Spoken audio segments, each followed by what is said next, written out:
कार्य समिति की बैठक प्रारंभ हुई है। आवाज नहीं आ रही है?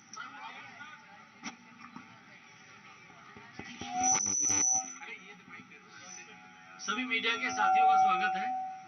आप सब को जानकारी में है कि हमारी 2 दिवसीय कार्य समिति की बैठक शुरू हुई है और बैठक की शुरुआत में अध्यक्षीय भाषण के बारे में आप लोगों को अवगत कराने के लिए भारतीय जनता पार्टी के हमारे वरिष्ठ नेता रविशंकर प्रसाद जी हम लोगों के मध्य हैं। हमारे मीडिया विभाग के सह प्रमुख श्री संजय मयूख जी हम लोगों के मध्य हैं। भारतीय जनता पार्टी के राष्ट्रीय प्रवक्ता के शर्मा जी हम लोगों के मध्य हैं। दिल्ली के हमारे मीडिया विभाग के प्रमुख हरीश खुराना जी हम लोगों के मध्य हैं। मैं रविशंकर प्रसाद जी से आग्रह करता हूं कि मीडिया को संबोधन करें।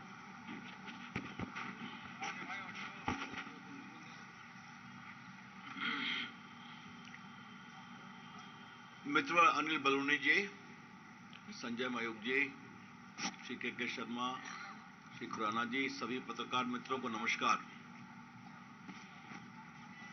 भाजपा की राष्ट्रीय कार्यकारिणी दिल्ली में हो रही है। इसमें पूरे देश से सभी प्रतिनिधि उपस्थित हैं, एक दो को छोड़कर करके, कुछ इनकी निजी कारण नहीं होगी।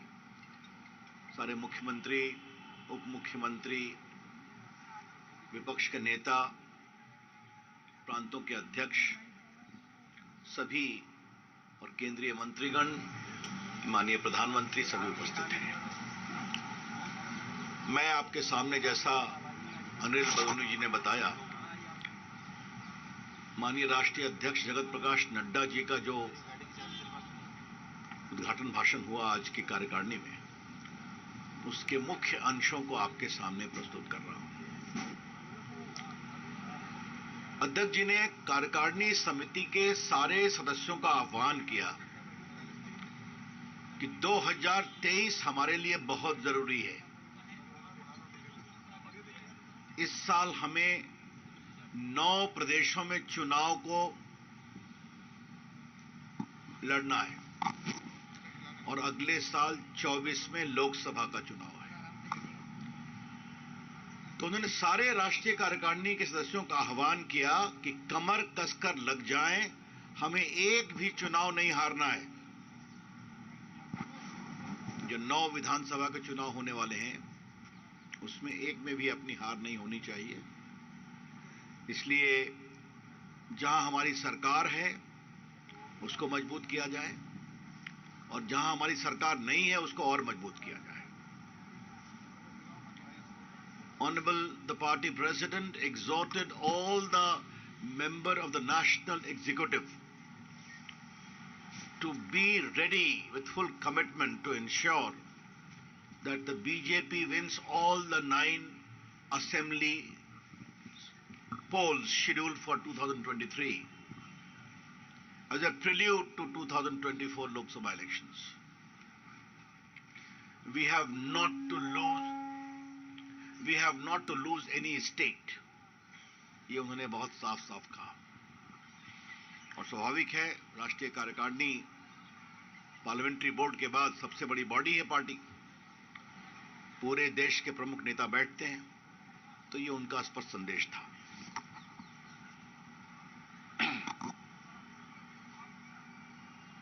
आपको मालूम है कि अध्यक्ष जी का एक और निर्देश पहले हुआ था, जिसकी रूपरेखा माननीय प्रधानमंत्री जी ने स्वयं दी थी कि हमें कमजोर बूथों को ठीक करना है और 72,000 बूथ आइडेंटिफाई किए गए थे।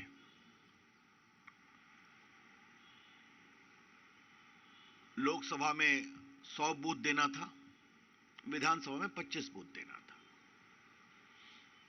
जैसे मैं पटना साहब का एमपी हूं, तो कहा कि आप कोऑर्डिनेट करके 100 बूथ देखिए कहां कमजोर है। तो ऐसे बूथ 72,000 बूथ चिन्हित किए गए, 72,000 बूथ। और अध्यक्ष जी ने बड़े सुकून से कहा कि 1,30,000 बूथ पर हम लोग पहुंचे। जिनको मजबूत करने का फैसला हुआ। BJP being a cadre-based party and also with extensive involvement of workers, the PM had given a mandate that we must identify weak booths, 100 in each Lok Sabha, and strengthen it by extraordinary outreach at the booth level.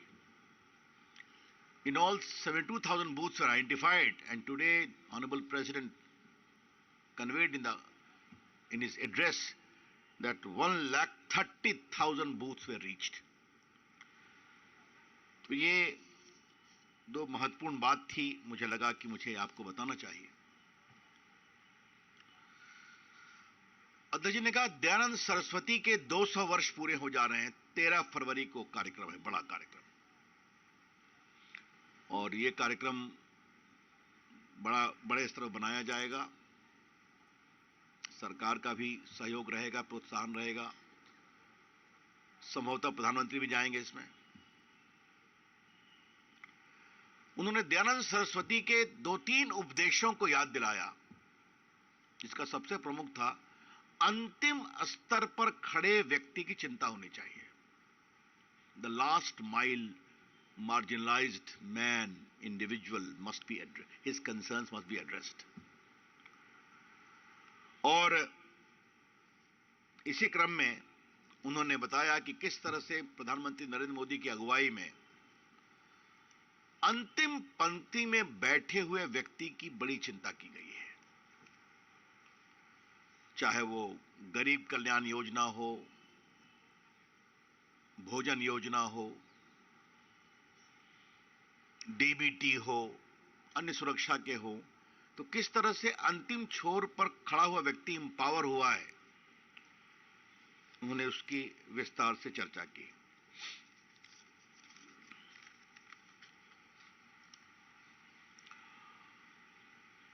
अध्यक्ष जी ने 15 अगस्त को लाल किले पर माननीय प्रधानमंत्री जी ने जो 5 लक्ष्य और 5 प्रण देश के सामने रखा था, आपको याद होगा, गुलामी के हर अंश से मुक्ति, freedom from every trace of our slavery, Bharat की विरासत पर गर्व, holding great pride on the extraordinary tradition of India heritage. तीसरा, विकसित भारत का लक्ष्य, commitment to make India a truly developed country. एकता एवं एकजुटता, देश में यूनिटी हो। और लास्ट था, नागरिकों में कर्तव्य की भावना भी आए।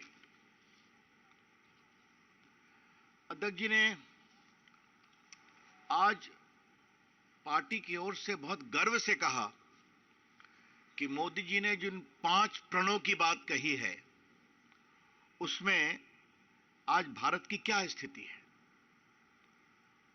भारत के उपलब्धियों की चर्चा पूरी दुनिया करती है। आज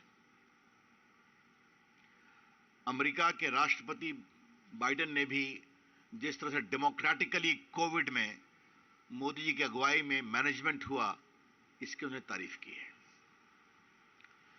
President Putin has publicly applauded the independent foreign policy of India.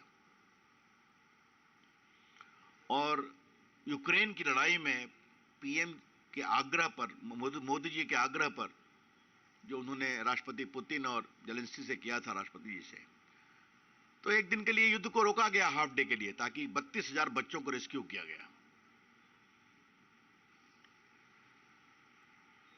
अध्यक्ष जी ने एक बात और कही कि अगर भारत का अतीत देखें तो टेटनस का टीका हो, पोलियो का टीका हो, मीजल्स का टीका हो, उसको आने में कितने समय लगते थे। आज 9 महीने में 2 मेड इन इंडिया वैक्सीन तैयार हो गए और देश में 220 करोड़ डोजेज लगे, ऑल विदाउट कॉस्ट। ये एक बहुत बड़ी बात है। कुछ लोगों ने कहा कि हम देंगे तो अलग बात है, आज विकसित भारत और स्लेवरी के जो पूरे दुर्भाग्यपूर्ण अतीत को समाप्त कर रहा है, उसका सबसे बड़ा प्रतिमान है राजपथ की जगह कर्तव्य पथ। राजपथ 75 इयर्स चला, अब यह कर्तव्य पथ बना है। सुभाष चंद्र बोस की मूर्ति स्थापित की गई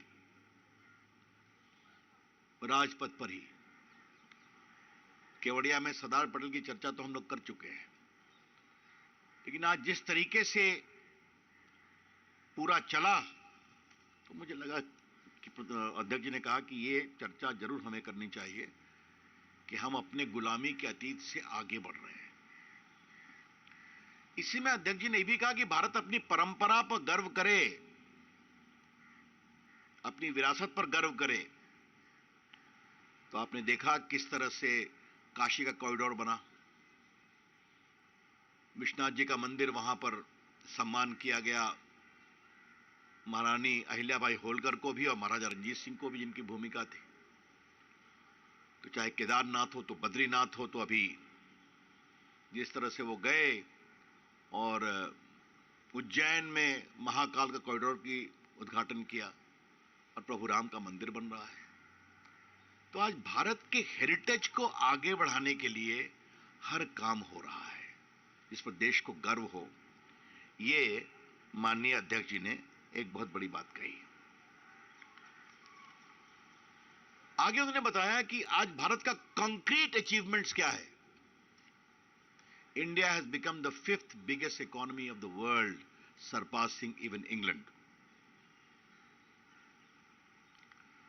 भारत मोबाइल प्रोडक्शन की दुनिया में दुनिया का 2nd बिगेस्ट मोबाइल मैन्युफैक्चरर बन गया है। पहले जो एक्सपोर्ट होता था, वो आप जानते हैं कि मोबाइल उत्पादन की क्या स्थिति होती थी। आज more than 95% mobile consumed in India is being made in India, और यहां से एक्सपोर्ट भी हो रहा है। एप्पल हो, सैमसंग हो, बाकी हो। तो बाहर जो पहले 14 में खाली इंपोर्ट होता था, आज भारत से एक्सपोर्ट हो रहा है। तीसरा उदाहरण है कार मैन्युफैक्चरिंग का। आज भारत जापान को छोड़कर दुनिया की तीसरी बड़ी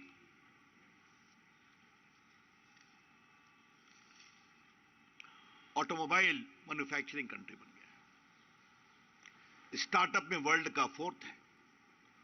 ये सब बातें वही कही जा रही हैं जो 14 में मोदी जी के आने के बाद हुआ कि भारत को विकसित बनाना है और भारत का सम्मान करना है। तो कोई पहले की बात नहीं कही जा रही है।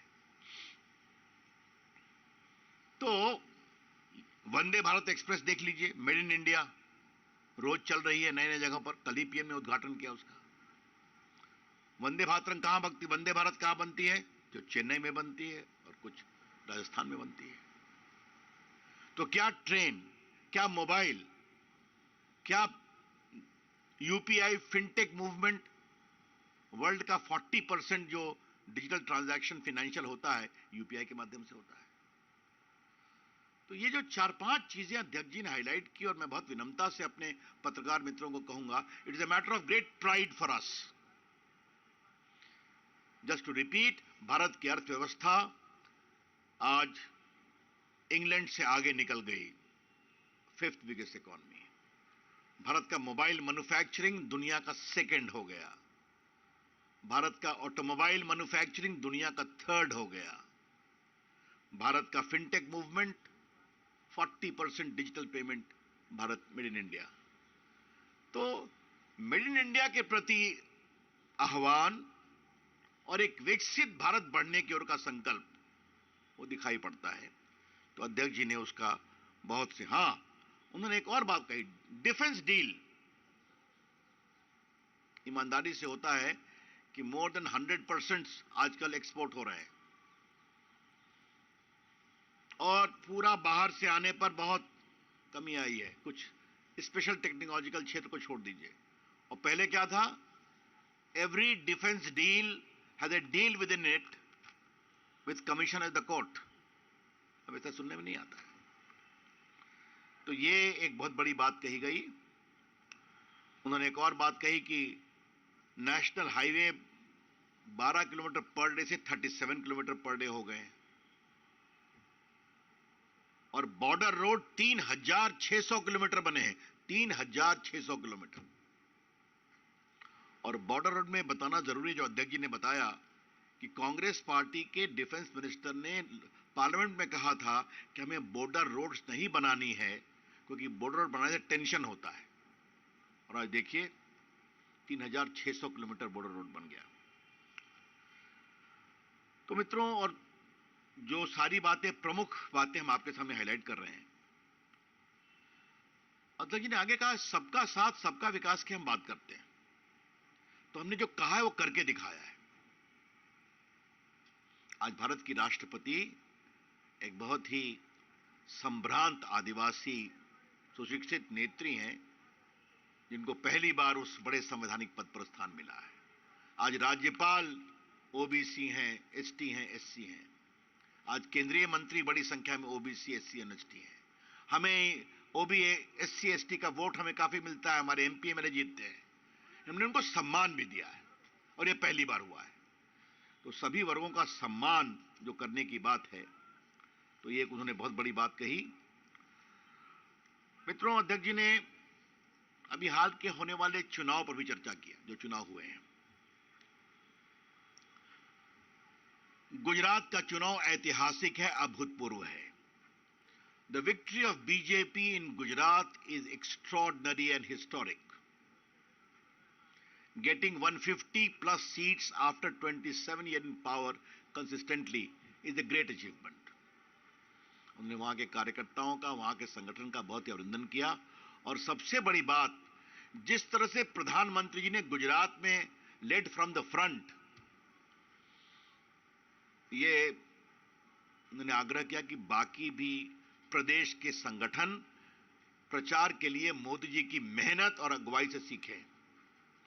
और यहां मैं आपसे कह सकता हूं कि मैं भी गुजरात के चुनाव में बहुत दिन बैठा था, और जब वो गुजरात के अहमदाबाद में रोड शो कर रहे थे तो मैं भी 2-3 जगह था और मेरे लिए आश्चर्य था कि 8-10 लाख लोग सड़कों पर थे और एक भी बाहर से नहीं बुलाए गए थे। तो ये उनकी लोकप्रियता, उनकी हिम्मत। तो अध्यक्ष जी ने कहा इससे बहुत कुछ सीखना चाहिए। गुजरात के बारे में उन्होंने, हिमाचल के बारे में उन्होंने कहा कि हमें रिवाज बदलना था, हम नहीं बदल पाए। हालांकि वहां हर 5 साल पे राज बदलता है।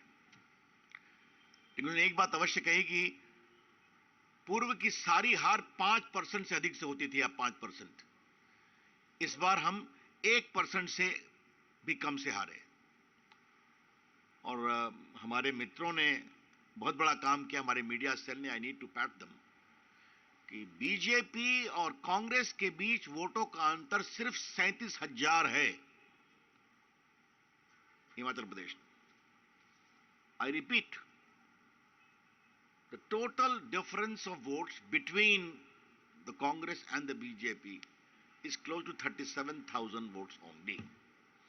तो एक बहुत संतोष का भी विषय है, लेकिन आगे ठीक करने की जरूरत है। मित्रों, तेलंगाना में हमारे कार्यकर्ता बहुत संघर्ष कर रहे हैं।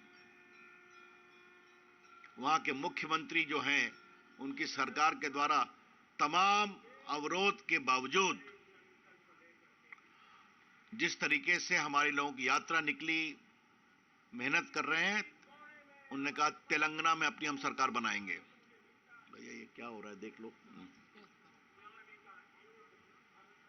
अध्यक्ष जी की 2 बात मैं कह के अपनी बात कंप्लीट करूंगा, फिर आपके कुछ सवाल होंगे तो हम लेंगे उसको। पहली बात यह है कि हर घर तिरंगा एक कार्यक्रम हुआ था। आपको जानकर खुशी होगी कि 4 करोड़ 15 लाख घरों में तिरंगा लगाया गया। 4 करोड़ 15 लाख घरों में। और इस बार की सबसे बड़ी उपलब्धि यह रही कि नॉर्थ ईस्ट के सारे प्रदेशों में इसे बहुत उत्साह से मनाया गया। तो in a way it is a great mainstreaming of north east with India. ये बड़ी बात है। और स्वयं प्रधानमंत्री ये 50 बार नॉर्थ ईस्ट गए, आप जानते ही हैं, बाकी मंत्री भी जाते हैं। और सेवा भाव में जिस तरह से बीजेपी पॉलिटिक्स के अलावा सेवा का काम कर रही है, ब्लड डोनेशन कैंप, बाकी कैंप, सबका उन्होंने डिटेल दिया। और जिस तरह से कोविड काल में बीजेपी के कार्यकर्ताओं ने कोविड के लोगों को खाना खिलाने की कोशिश की, हम सब लगे हुए थे। तो ये बड़ी बात है कि सेवा भाव भी बीजेपी के कार्यकर्ता पूरी प्रामाणिकता से करें। अध्यक्ष जी ने भारत की विरासत के परंपरा को आगे बढ़ाते हुए राम मंदिर का निर्माण बहुत तेजी से हो रहा है। ये बहुत संतोष का विषय है। एक भव्य राम मंदिर बनेगा वहां पर, तो ये पूर्णता है। और वैसे भी राम मंदिर के साथ मेरा स्वयं का एक भावुक लगाव होता है, रामलला के वकील के रूप में। जब भी तो जल्दी बने तो अच्छा लगता है। वैसे अगर आपकी अनुमति है तो मैं एक बात बोल दूं, अगर if you permit. Modi ji हमेशा अपने भाषणों में भारत के प्राचीन टेंपल कंस्ट्रक्शन की बहुत तारीफ करते हैं। चाहे वो मदुरई में मीनाक्षी टेंपल हो, चाहे वो रामेश्वरम का टेंपल हो, चाहे वो बाकी जो चोला डायनेस्टी ने बनाया था व्यद टेंपल वहां पर तमिलनाडु में, या श्रीरंगम टेंपल हो, या फिर त्रिवेंद्रम में जो टेंपल है, ये सब हजारों साल पुराने हैं। ये भारत की बहुत बड़ी परंपरा है। तो आपको जानकर खुशी होगी कि हमारा जो अयोध्या का मंदिर है वो भी बन रहा है उसी परंपरा के अनुसार। Cement and steel is being used the least. और बाकी जो पुरानी परंपरा रही है, जो क्या बिजली गिरती है, क्या भूकंप आता है, इसका कोई असर नहीं पड़ता है। ये भारत की जो परंपरा रही है। तो आज मोदी जी ने उस पूरी सनातन परंपरा और भारत की विरासत को बहुत आगे बढ़ाया। हमें बहुत गर्व है। That's all friends. ये हमारे अध्यक्ष जी के मूल बिंदु थे। फिर आपके जो प्रश्न होंगे उसका हम उत्तर। इसको एक बार देख लीजिएगा अमीन जी, अमीन जी एक बार देख लीजिएगा। अध्यक्ष जी के संबोधन में जो अच्छी बातें थी वो तो आपने बताई। कुछ चैलेंजेस भी उन्होंने बताए होंगे नेचुरली कि ये चैलेंजेस हमारे लिए आगे है, वो क्या था? उन्होंने खुद बताया हमें सब सीट जीतनी है, मेहनत करनी। तेलंगाना में चैलेंज बताया, संघर्ष हो रहा है, तो बिल्कुल बताया उन्होंने हमें जीतना है। तो उपलब्धियों को भी बताया, चैलेंज को भी बताया। और चैलेंज है कि हमें 23 में 9 प्रदेशों में विधानसभा के चुनाव को जीतना है। तो सारे कार्यकारिणी के एक एक सदस्य कमर कसें, एक एक संगठन कमर कसे, प्रदेश कमर कसे। और हमारे प्रधानमंत्री जी इतनी मेहनत करते हैं, देश भर में घूमते हैं, पूरा देश उनके नेतृत्व पर आस्था करता है। तो इतनी बड़ी हमारे पास पूंजी है, तो हम और मेहनत करें तो जीतें। Please Matthew. Sir, when you talked about Gujarat, you I did not talk. No, I mean, Adhyaksh ji talked. okay. Be very clear When about you it. refer to Adhyaksh ji's reference to Gujarat, he said, you said that he had a special message. What you like special is something I said. Like you said that the all other state units will have to follow. What were those measures or the steps that Gujarat unit had taken that you wanted to? First of all, Liz, being a very experienced journalist, either you or Devendra Parashar, you must know it. It is not my press conference. I am just here to convey what Honorable the President has stated. But I presume that when he says that, the hard work, the booth level work has to be appreciated by all the other states of the country and the workers. And you do it. Sujit Thakur. Sir मेरे दो सवाल हैं। एक तो आपने heritage की बात की, भारतीय पर कभी भी एक सवाल पूछेंगे? हाँ चलिए आगे बढ़िए। तो ये जो बहुत सारे ऐसे प्रतीक अभी भी हैं, दिल्ली में कुतुब मीनार है, ताजमहल है, उसके बारे में कुछ भारतीय संस्कृति को लेकर के। और दूसरा सवाल है, अध्यक्ष जी का कार्यकाल इस महीने खत्म हो रहा है, उसको लेकर कोई चर्चा हुई या नहीं?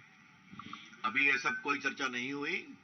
और जहां तक आपका पहला सवाल है, आप बड़े गुणी पत्रकार हैं, आपकी बहुत मजबूत कलम है, तो आप इसके बारे में देश को ज्ञान दीजिए जिसकी चर्चा आपने की है। हाँ नीलू रंजन। नीलू रंजन।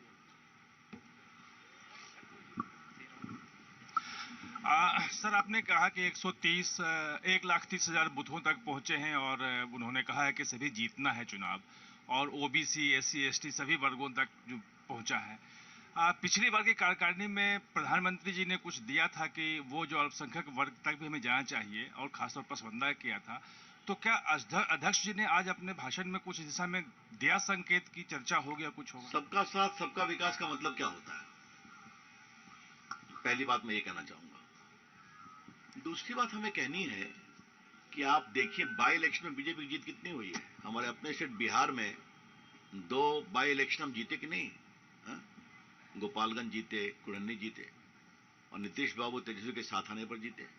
बाकी स्टेट्स में जो हम लोग जीते हैं बाई इलेक्शन, लोकसभा, विधानसभा, तो ये अपने सामने दिखाता है कि हम सबका साथ सबके विकास की बात करते हैं।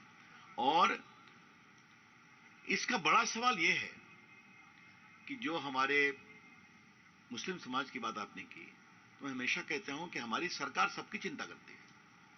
वोट किसी ने दिया है न दिया ये नहीं, क्योंकि हमारा संवैधानिक दायित्व है, वो हम करते हैं।